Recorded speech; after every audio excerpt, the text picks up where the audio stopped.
Good afternoon. Good afternoon, everyone. Good afternoon, and welcome to the Chicago Bar Association Earl Burrus Dickerson Award Luncheon. I hope that you are as excited as I am today.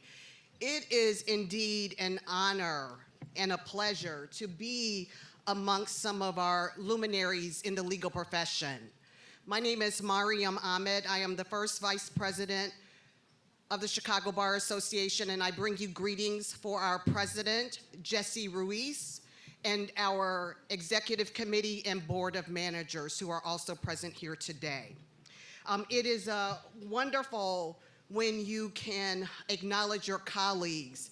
It is infinitely more wonderful when you can acknowledge colleagues about whom you care greatly and have known and been encouraged by and nurtured by for many years. And so it gives me great excitement to address you today. At this time, speaking of luminaries, I would like to call to the podium our chair and leader of today's event, Judge Kenneth Wright.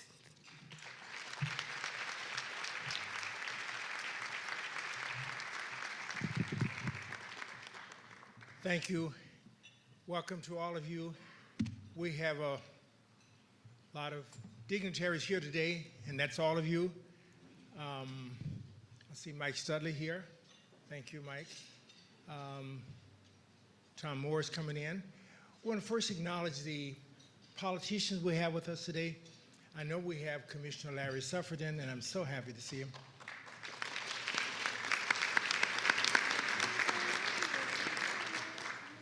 Do we have others who might? Okay. Supreme Court justices? None so far. We have Seventh Circuit Court of Appeals, Judge Bauer.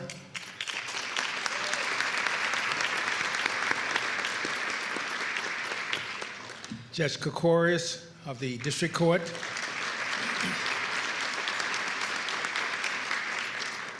We have a number of appellate court, state appellate court justices here. I saw Judge Coughlin and Judge Connors. Did I see anybody else? Judge Hyman. Judge Hyman. And, oh, and thank you. Justice, thank you. Did I miss anybody? Because I don't want to. Oh, Judge Coleman from the District Court. That's all.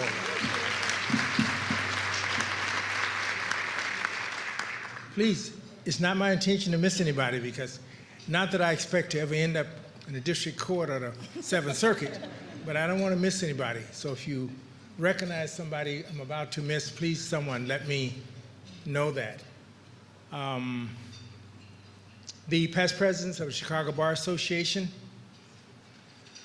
I mean, I know we have more than one. Justice Hyman. Judge Mulroy. Who else? Oh, Judge Hyman. Past president, Steve Elrod. Oh, I saw Judge Mulroy. Judge Tim Eaton.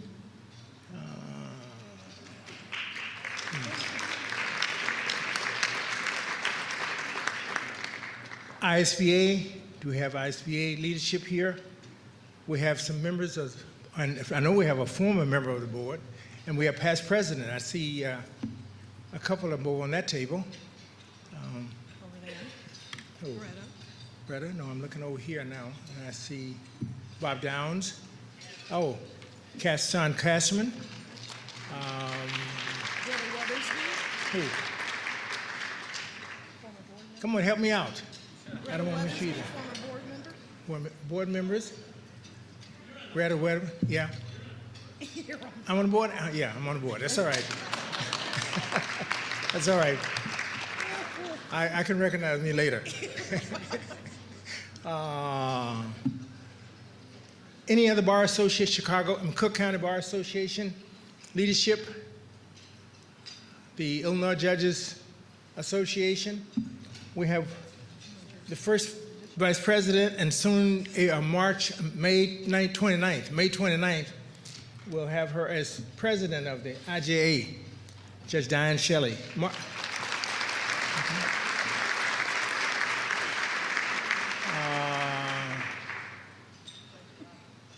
Judge Robert, Judge Crowley. Crowder, where? But I saw her earlier, but I don't see her now. Judge Crowder. Oh, thank you. Thanks for coming.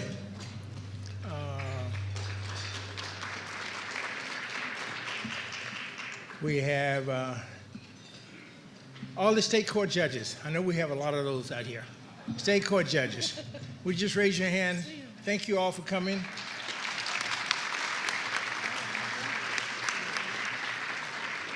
We have past president of the Advocate Society here. We have, anyway, who are we missing? Anyway, Cook County Public Guardian, which is not an association, but thank you for coming. Judge Harris, make sure I know. CBA board, okay. Retired judges. Alice Swanson, Tom Sumner, thank you. Who else? Tom Mulroy, I'm sorry, he's not retired yet.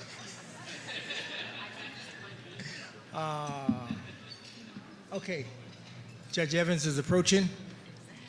I'm going to introduce today as soon as he gets seated. I wouldn't dare start this without him. He's the man who signs the checks, and I want to make sure he gets counted.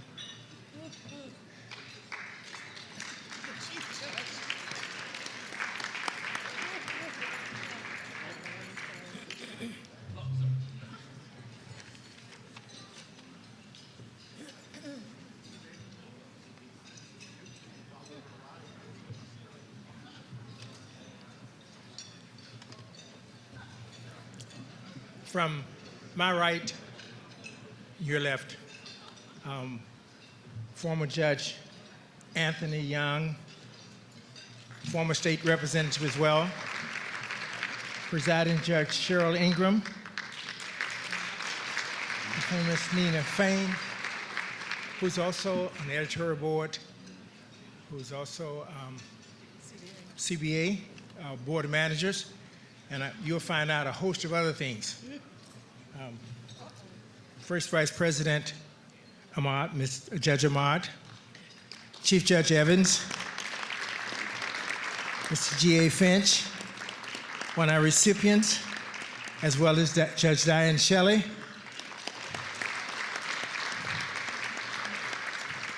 her boss says he loves her, Bishop Larry Trotter, and our Executive Director, Terry Murphy. Ladies and gentlemen, I don't want to be hasty, but the hour is now 12:19. We have to make sure we get everybody heard, because we don't want the last person not to be heard, because everybody's rushing to get out of here, back to work or back wherever they have to go. So we want to make sure everyone gets an opportunity to be heard by their friends, their family, and whomever has come to celebrate them. My first task is to tell you a little about Mr. Dickerson. Mr. Dickerson caught a freight train, my guess is, freight train from Canton, Mississippi, coming to Chicago thinking that he would get rid of the prejudices and racism and injustices that Mississippi carried, only to find that he did not arrive here and find that not existing.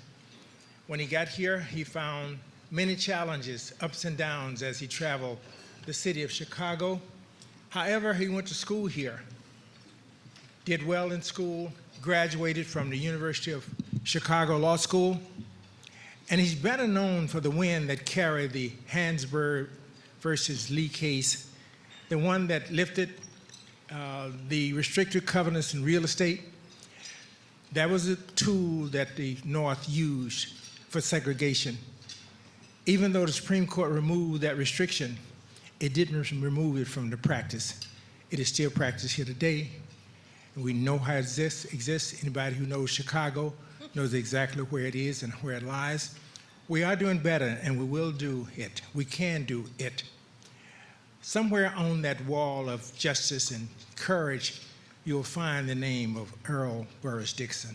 You will also find the name of Timothy Evans, and you'll find the name of G.A. Finch, Diane Shelley, Nina Fain, Cheyrl Ingram, and Anthony Young. That's the wall that we're looking for. And there are many, many others whose names will be on that wall that says they're fighting for courage, justice, and the whole bit. Anybody who want to know more about Earl B. Dickerson, this is not a class on him. You can buy his book, written by Mr. Blakely, for $29.95, Amazon. We're now going to call on Bishop Trotter to give the invocation so we can start to eat. I think he started already, but we'll slow him down a bit and we'll start again.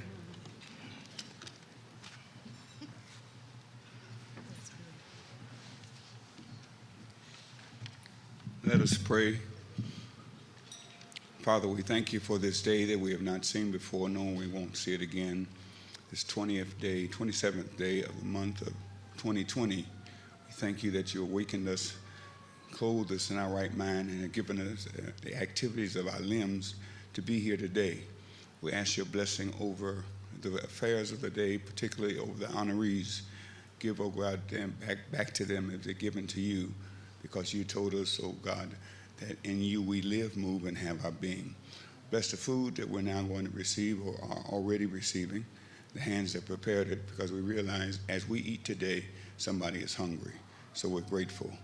Be pleased with our service, our gathering today. In Jesus' name, amen. Because of the shootings that's taken place in our country, in our city, around the country, I thought instead of my doing that, you need to be closer to heaven. And so I allowed Bishop Trotter to do this. I'm going to ask you now to eat quickly as you can, because I'm going to bring the recipients to you, and you won't have much time to do that. It is now 12:23. We have to be out of here based on Chief Judge Evans' long-standing rule by 1 o'clock. So I'm blaming it on him. Okay.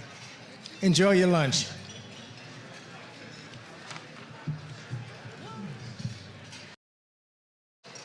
Continue eating, continue your meal, but we have to start the program again because we want to make sure everybody's taking care. I bring to you first Judge Cheryl Ingram. Chief Judge Evans is cabinet member. She is one of the members of Chief Judge Evans' cabinet, and she's the presiding judge of the 4th Municipal District. Cheryl speaks her mind, whatever that means, but she speaks it. And last month we had a meeting, and she was the only woman in the meeting. And I said to her, there's 6 men and one woman, we can handle you now. She says, not enough. It's not enough. And Chief Judge Evans came in, which made it 7th. I thought she'd modify her words, but she didn't. She said, still not enough. Ladies and gentlemen, I won't prolong. Judge Cheryl Ingram.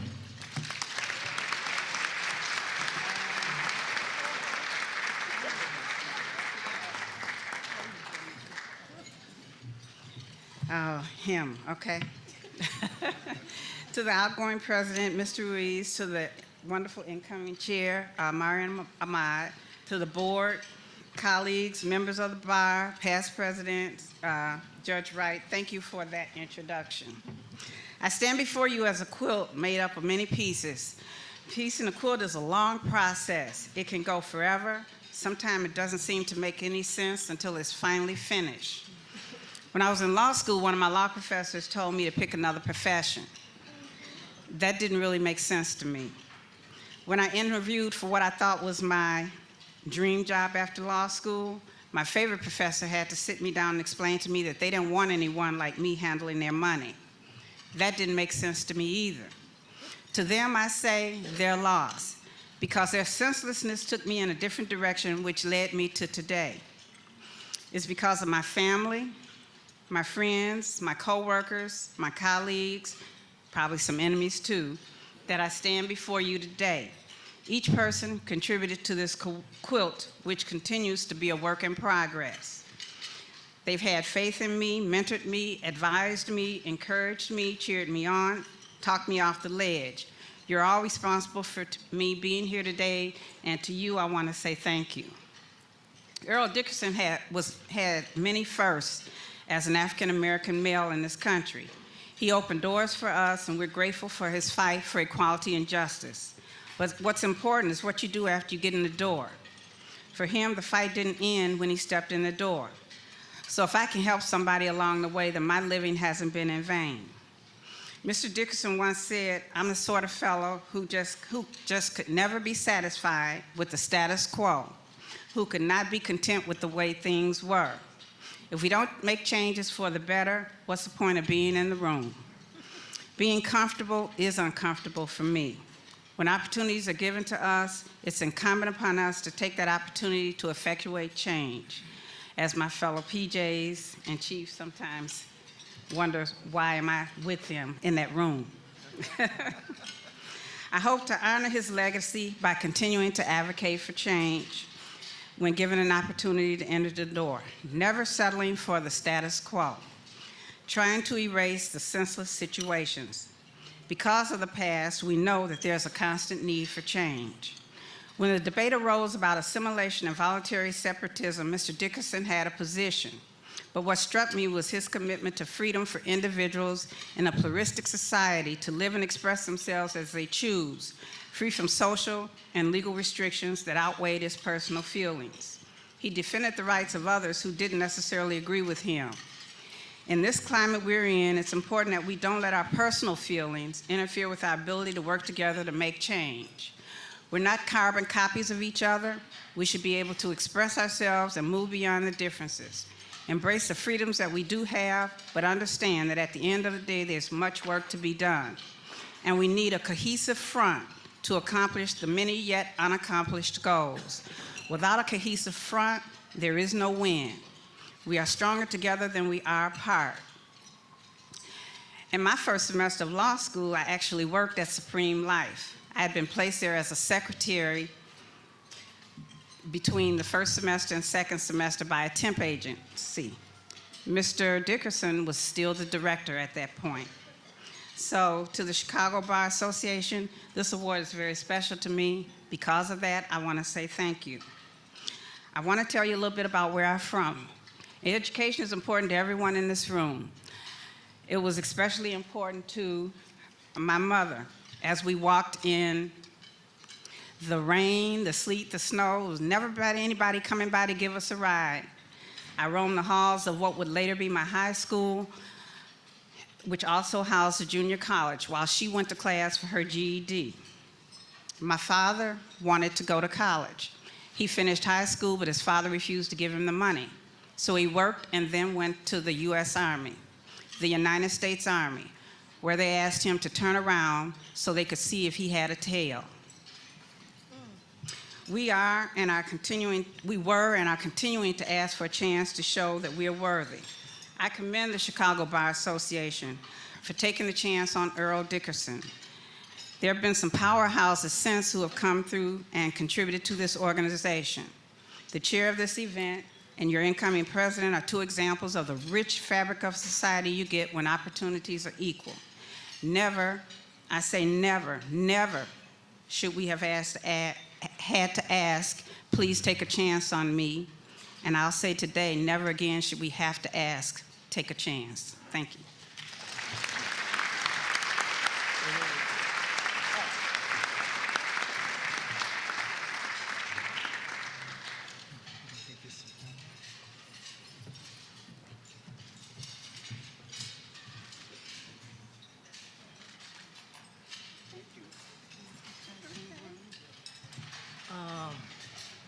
Ladies and gentlemen, I want to mention we have Michael Luferano here all the way from the Western Hemisphere. Arizona, who came to share this opportunity with us. Thank you, Michael. Mr. G.A. Finch. Mr. G.A. Finch is a magnificent person whose name I'm sure will be on that great wall that Earl B. Dickerson's name stands for justice and equality and fairness and all the other great things that I can't think of how to describe them, but he'll be there. I want you to know that he also is an author of about a year and a half. He wrote a book titled The Savvy Executive, a book you should read. I was able to read that book a couple of times, and maybe 3 times, and 4 times, and 5 times before I was able to understand exactly what he was telling me. But since I'm not an executive, I didn't have to understand it. I had to be able to analyze it and put it out there for those of you to read. Ladies and gentlemen, Mr. G.A. Finch.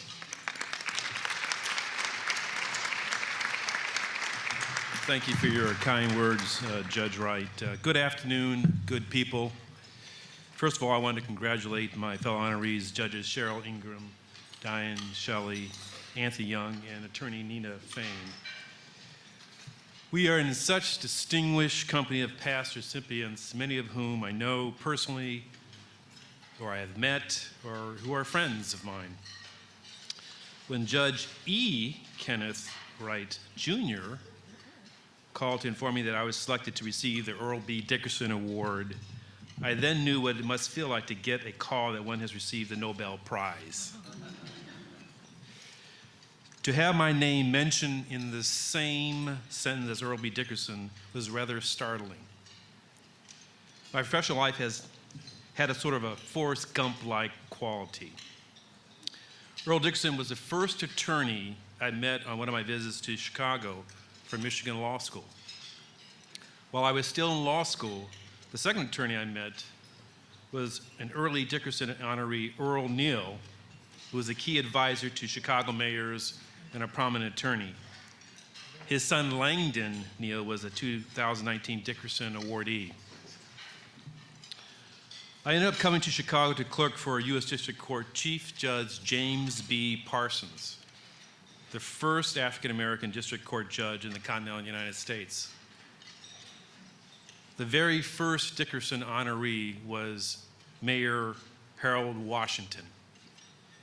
Now, I was extremely fortunate enough to be recruited to be his deputy planning commissioner to jumpstart the billion-dollar Loop redevelopment.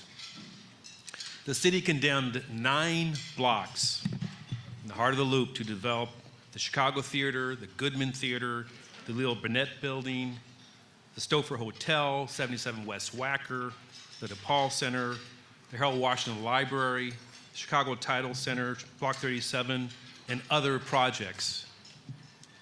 Now, Mayor Washington was keen on providing contracted opportunities to minority and women-owned businesses on these projects, receiving substantial city subsidies. I almost got into fisticuffs with a prominent developer who was refusing to go along with the program for minority and female construction participation. Despite his financial resources, political clout, and screams, I kid you not, I told him if no participation, then I would rescind his development deal. He went on to become a national poster boy for minority and female contractors' participation in development projects and made a lot of money. So who was Earl B. Dickerson? A few highlights. He was a World War I Army officer in France and a founder of the American Legion. He was the first African-American to graduate from the University of Chicago Law School. He was the first elected African-American Democratic Chicago alderman. He argued the first Supreme Court case challenging race-restrictive housing covenants, and he won. He was president of Supreme Life Insurance Company, one of the largest black life insurance companies in the country. In 1920, the dean of University of Chicago Law School recommended him to 3 leading Chicago law firms who rejected him because of his race. Now, I am so proud to say that my former colleagues at Query and Harrow, who are here today, raise your hands, folks, elected me co-managing shareholder, making me the first African-American managing partner of a majority law firm in Chicago.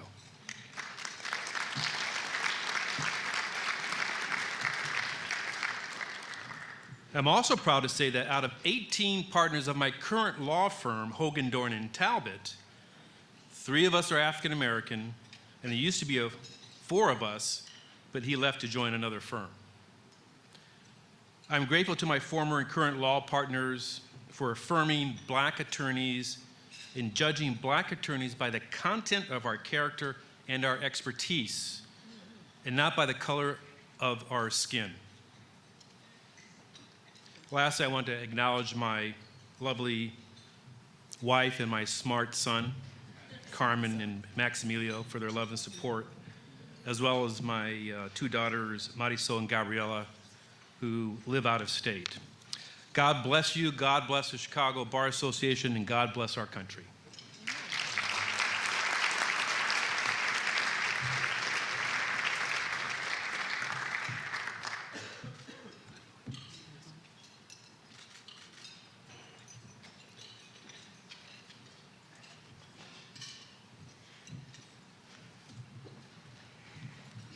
If you read any of the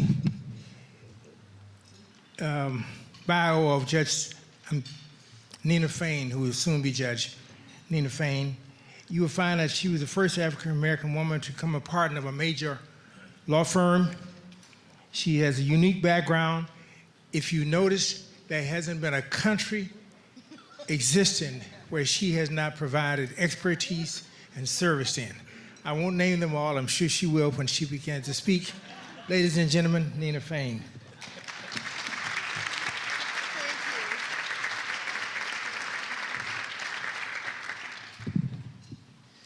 I have to do this now. Thank you, Judge Wright, and everyone who has gathered here today. It is a tremendous honor to receive the Dickerson Award. Frequently, I have sat in the audience to watch friends and colleagues receive this honor without a thought that one day I would stand on this dais. You see, the fact is, before I was born, my mother had worked for Earl Dickerson at Supreme Life Insurance Company, a venerable Black institution in the city's Bronzeville neighborhood on the historic Martin Luther King Drive, right there on the corner where the Bud Billiken Parade starts each year. So in our family's home, Earl B. Dickerson was an icon to be revered, a brand before his time. Lawyer, leader, legend was how he was known in our community. Now, a true legal historian, such as Illinois Appellate Justice Michael B. Hyman, who's sitting over there, would tell you about Mr. Dickerson's arguing a case in the U.S. Supreme Court against restrictive covenants, like those found in many places, including the North Shore suburbs today. And although they are no longer enforceable by law, they languish in property deeds as the remnants of racially segregated society. So it was Dickerson who challenged their validity, winning the day. But my life in Chicago's Black community was replete with icons to admire. There was Earl Neal, founder of Neal and Leroy, and people like Ambassador Jewel LaFontant Mancarius, the mother of John Rogers of Ariel Capital, who both as Dickerson awardees influenced my career. They introduced me to the CBA, explaining the value of its network and opportunities for me to meet the best lawyers in the city and to learn. It was those 2 people who introduced me to Terry Murphy.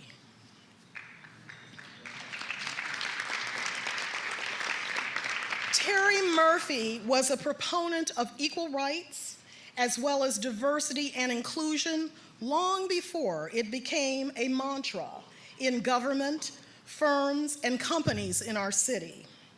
Understanding the challenges of the times, Terry used his platform at the CBA to appoint me and Justice Jesse Reyes to be co-chairs of the CBA Minority Council Program, along with the managing partner of Baker and McKenzie, Tom Bridgman.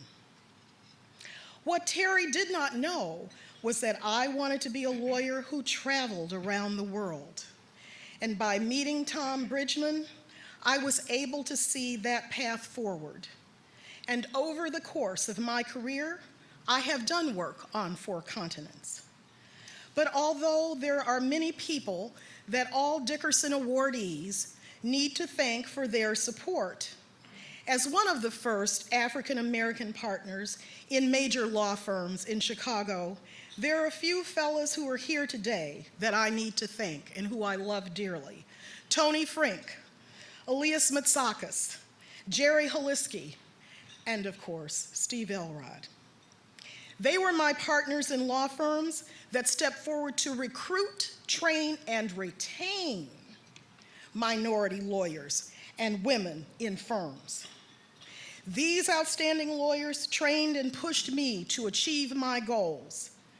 They did it because for them, like it was for Terry Murphy, it was the right thing to do. It was not about tokenism.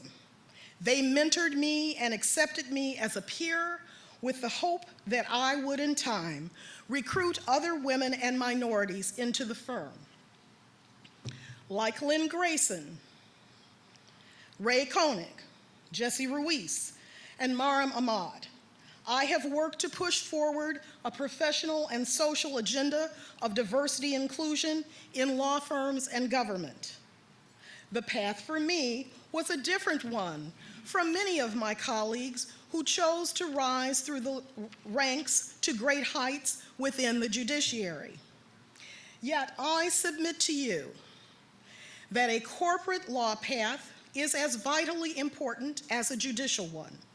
For we as women and minorities must take seats at all the tables. And corporations and corporate law firms are the last bastions of places in need of more diversity and inclusion. Also, I have observed that they are communities awash in implicit bias. Thus, I challenge you to help me take the next important step in our collective mission as members of the bar, and ask you to turn your attention to promoting more diversity and inclusion in those corporate communities. That is why the thrust of my tenure over the past 2 years on the CBA Board of Managers has been to focus attention on not only implicit bias, but on alternative dispute resolution methods used globally in corporations around the world. With the help of colleagues like Beth McMean, Sharon Eisman, and Greta Weathersby, we have involved YLS leaders like Katie Liss, who's here today and was a surprise to me, Sharon Nolan, Jennifer Byrne, John Amarillo, Lauren Novak, Alexis Douglas, Trish Rich, and many others in the CLE classes that were curated specifically to discuss these issues and challenges. We have worked alongside Tamara Edmonds Askew, Director of the State and Local Government Section of the American Bar Association, as well as philanthropist attorney John Shikata, and the Judge Thomas Mulroy, to bring national experts, professors, and authors to educate our members about the types of global issues they will face in the new and emerging legal workplaces.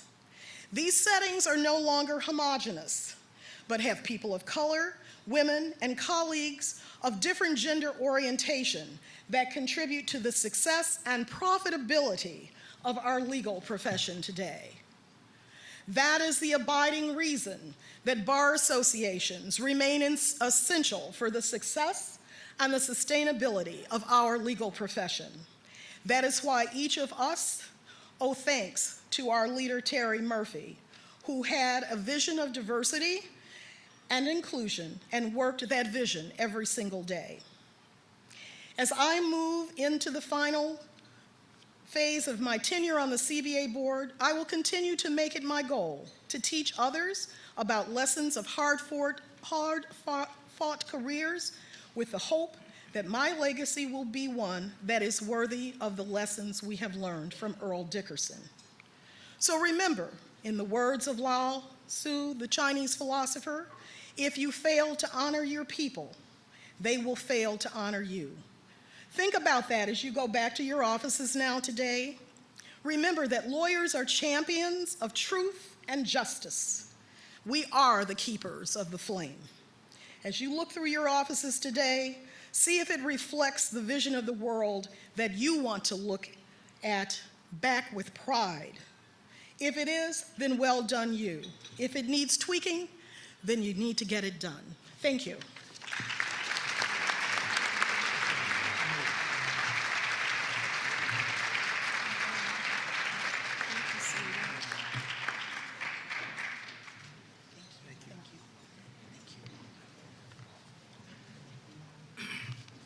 Judge Diane Shelley was once employed by the Water Reclamation Department. I was hoping Judge Flannery would get to hear her. He just left. He told me how much he loves her, and I was trying to get it said out loud before he left. Judge Diane Shelley is a no-nonsense person. She takes her job seriously, not just now, but I've known her for a long time, and she takes her job seriously. Judge Diane Shelley, you can tell them the rest.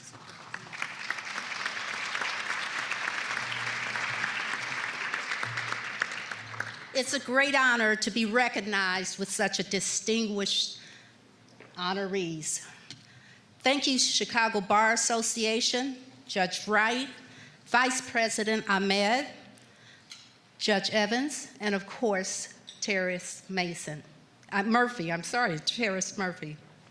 Attorney Earl Dickerson, as you all know, migrated from a small southern town in the lower Mississippi called Canton, Mississippi. He made a difference. You've heard about his many accomplishments. Well, my grandparents migrated from an even smaller town in Mississippi. They ended up raising 4 grandchildren late in life. But they always wanted to make a difference. Now, my grandfather told us of his early years, marching with black troops down the Champs-Élysées in Paris to the Arc de Triomphe at the end of World War I. He said he felt like he made a difference in the world. He made his way back to that small southern town as a war hero, and he started a family. My grandmother, she told us stories of teaching other women of color how to make quilts in order to earn extra money during that Depression. She felt that she had made a difference. Now, my grandfather was strong and my grandmother was smart. But the social conditions in that small southern town were oppressive and often inhumane. The family migrated to Chicago and settled in Bronzeville, hoping that their life would take a different trajectory. But as we all know, life takes many twists and turns. So what did they do? They poured everything they had into their grandchildren. They marched us down to the local church and immersed us in spirituality. It was there that I was taught that spirituality without social activism is a sin.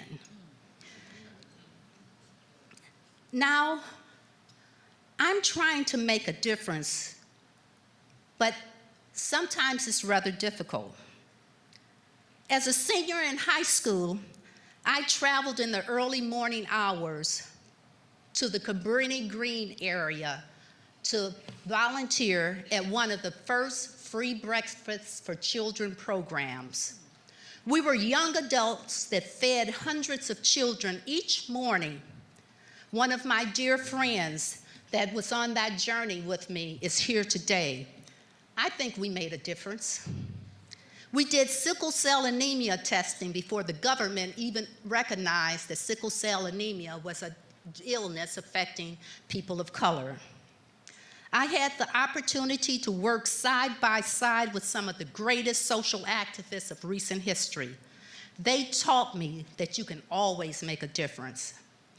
As I transitioned into the legal profession, I did it with the belief and commitment that I should make a difference. I spent years working in the Second Ward, which at that time was the heart of the Bronzeville community, with great political minds. Reverend Stan Watkins is here. I think we made a difference. I've learned over the years that no matter where you are, you can make a difference. Sometimes just your mere presence is a difference. My grandparents' stories, my spiritual teachings, the great people that I have met along this journey, and the simple grace of God is why I stand before you today. Now, I brought with me something that I keep in my office. It's a photograph of my grandparents. No, that's not me, that's my mother. But I brought this to show you Roberta and Charles. I wanted them to look out at the audience and let them know that maybe what they poured into me did make a difference. I'm wearing a silk flower today that was given to me by my son this Christmas to remind me that I have continued that legacy of trying to make a difference. I look out at the audience and I see some of the people that have journeyed with me. I would be remiss if I didn't acknowledge my staff who are here today and Judge Flannery, who is now re-entering the room. I'm sorry, Judge Flannery.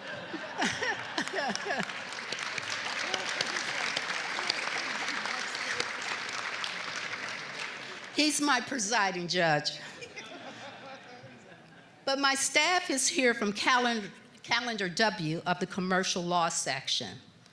I know that they try to make a difference every day, and I think we do a pretty good job.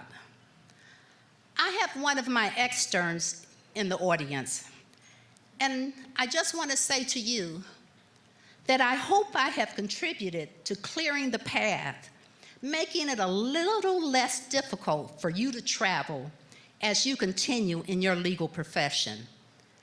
And I charge you with making a difference. I would like to close with an often quoted Bible verse. He has shown you what is good. And what does God require of us? To do justice, love mercy, and walk humbly with our God. Thank you, Chicago Bar Association.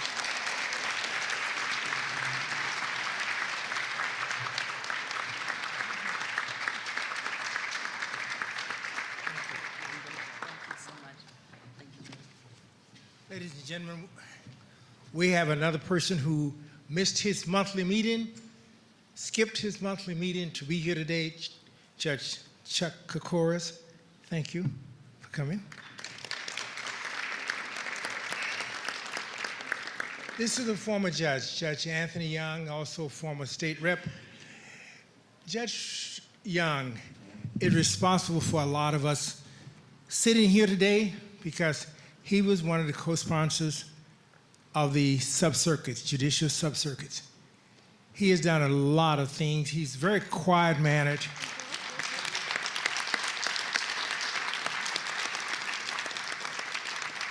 And I won't stand here and try to tell you it myself. I want him to tell you, Judge Young.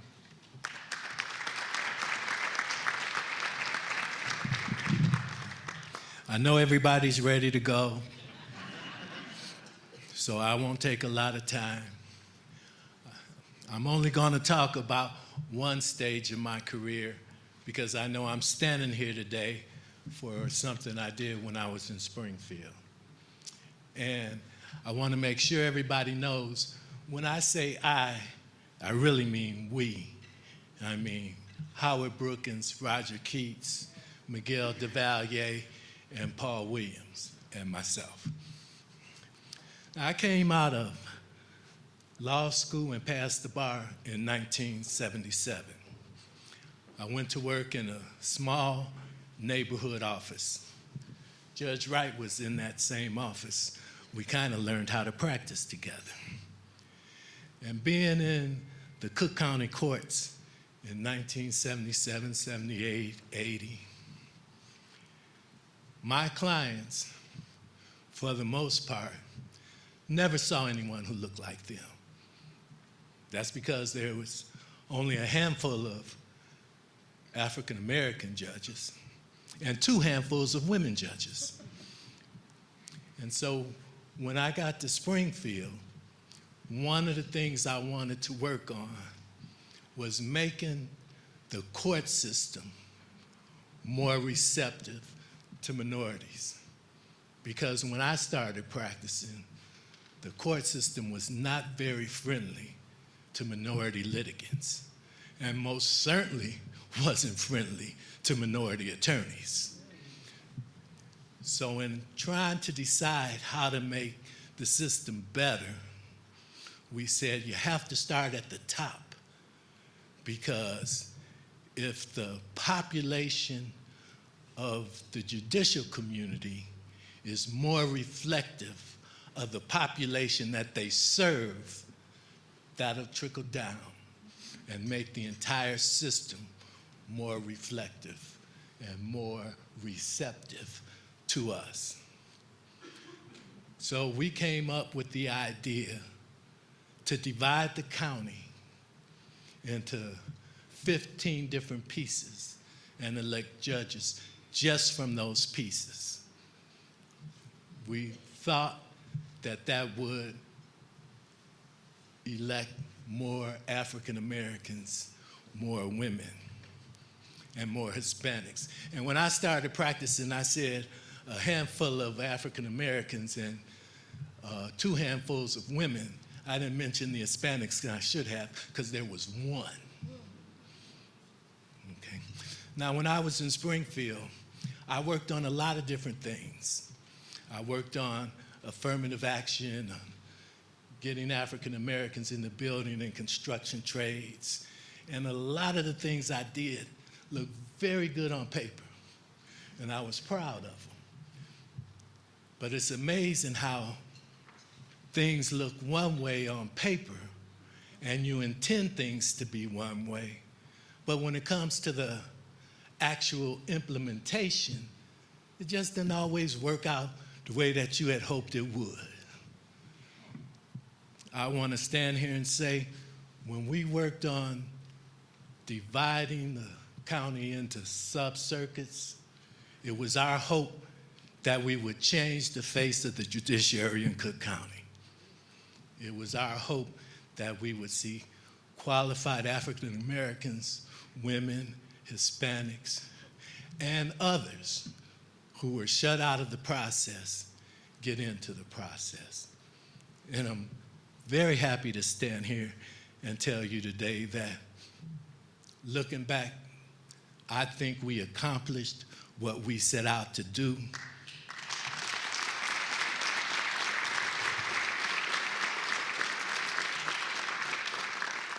I think the Cook County court system is a better place for all the people it serves than it was when I started. And with the chief judge here and all the judges in the audience, there's still room for improvement. Thank you very much.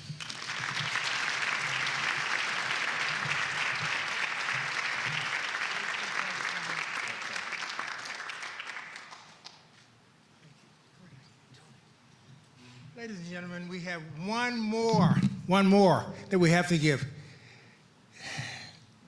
Bill Richard has moved from Illinois to South Carolina because he said the biscuits, the gravy, the warm weather, it all is much better than it is here.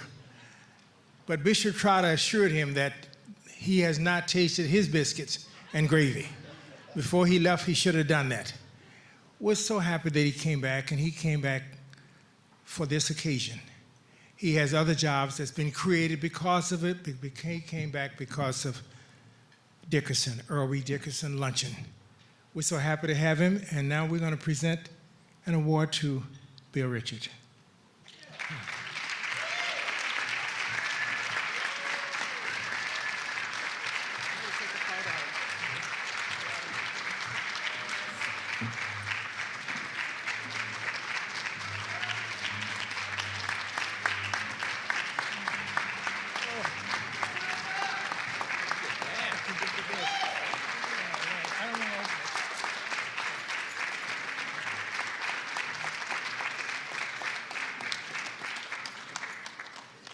It says, proudly presented by the Chicago Bar Association to Bill Richard, photographer extraordinaire. Can you read this side too? I can't see this side.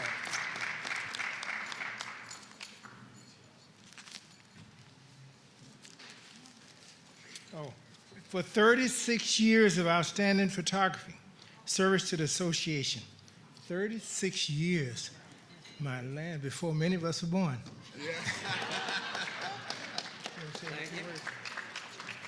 Just remember, I have pictures on all of you.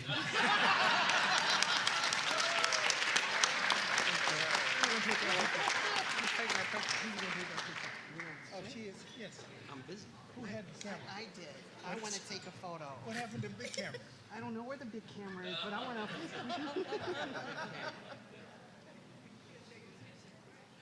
Perfect. Thank you. Thank you. This concludes the Earl B. Dickerson Luncheon. Thank you all for coming. You can get back to work on time. Oh.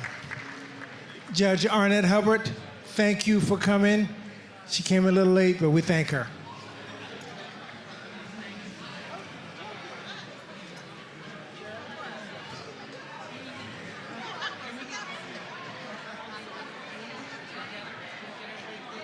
Yeah, I guess. I thought we've done enough, haven't we?